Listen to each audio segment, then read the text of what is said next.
আজি সকলোকে মই এটা বেমাৰৰ কথা ক'ব আহিলোঁ। ল'ৰাবিলাকে স্কিপ কৰিব ভিডিঅ'টো, চাই কিনে কমেণ্ট পাছ নকৰিব। এইটো একচুৱেলি লেডিছৰ কাৰণে হয়, এডভান্স কৰি দিছোঁ। PCOS আৰু PCOD এই বেমাৰকেইটা প্ৰায় লেডিছৰ হয়ে। বিয়াৰ আগতো হয়, ছোৱালী অৱস্থাত, আৰু বিয়াৰ পিছতো হয়। মোৰ হৈছিল এই বেমাৰটো আমাৰ বাবুৰ জন্ম পোৱাৰ পিছত।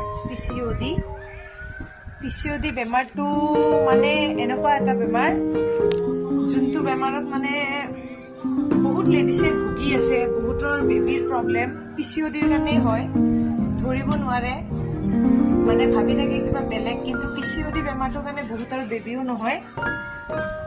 এইকাৰণে এই PCOD বেমাৰটোৰ ঘৰেলু মানে উপায় কেইটামান আছে, যিকেইটা কৰিলে PCODৰ পৰা ৰিলিফ পায়। মই পাইছোঁ, বাকী মানে আপোনালোক সকলোকে জনাই আছোঁ যে PCOD বেমাৰটো এনেকুৱা নহয় যে মেডিচিন খালেই ভাল হ'ব। একচুৱেলি মই বহুত চাৰ্চ কৰি কিনে, মানে গুগলত চাৰ্চ কৰি কিনে পালোঁ PCOD বেমাৰৰ মানে ঘৰেলু উপায় কেইটামান। মই আজি 2 মাহ মানৰ পৰা PCODত ভুগি আছোঁ। বাবু হোৱাৰ পিছত মানে হৈ আছে প্ৰব্লেমটো, বাট মোৰ চিজেৰিয়ান হৈ মোৰ বাবুটো হৈছে, তো মই ইমান মাইণ্ডত লগোৱা নাই যে এনেকুৱা বেমাৰ হ'ব পাৰে। মই ভাবি আছোঁ হয়তো বাবু হোৱাৰ পিছত মোৰ MC টো হোৱা নাই, সেইটো কাৰণে মই ইমান মাইণ্ড লোৱা নাই। PCOD হ'লে যোনটো আমাৰ মান্থলি হয়, সেইটো বেক হয়।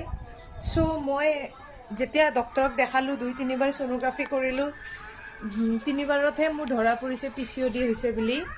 তাৰপাছত মই ডক্টৰক দেখাওঁতে ডক্টৰে কৈছে বেবী গাখীৰ খাই থাকিলে যিহেতু এইটো PCODৰ মানে একো টেবলেট মেডিচিন নিদিয়ে।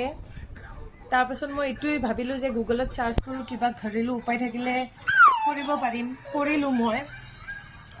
আপোনালোকে ডালচিনি, মেথি এইবিলাকতো চিনিয়ে পায়, আমি গৰম মছলা কওঁ। এইবিলাকেই হ'ল PCOS আৰু PCOD বেমাৰৰ ইলাজ ঘৰেলু। মই কি কৰিলোঁ, গুগলত চাৰ্চ কৰাৰ পিছত যেনেকৈ পালোঁ মই সেনেকৈয়ে খালোঁ। এইকেইটা ডালচিনি 1 পিচ, দীঘল যেনেকুৱা ডালচিনি 1 পিচ। মৰ্ণিং টাইমত 1 কাপ পানী উতলাই ডালচিনিটো দি, সেই 1 কাপ পানীটো আধা কাপ নোহোৱালৈ আপোনালোক সকলোৱে চাব। আধা কাপ হোৱাৰ পিছত সেই পানীটো আপোনালোকে খালী পেটত ৰাতিপুৱা ঠাণ্ডা হোৱাৰ পিছত খাব। তাৰ পিছদিনা আকৌ মেথি দানা পানীটো ছেম কণ্ডিশ্যনতে কৰি কিনে খাব। এইদৰে মেক্সিমাম আপুনি 10 দিনমান কৰি, মইতো 10 দিনতে ৰিজাল্ট পাইছোঁ। মোৰ MC হোৱা নাছিল। মোৰ 10 দিনমান খোৱাৰ পিছত মোৰ মান্থলি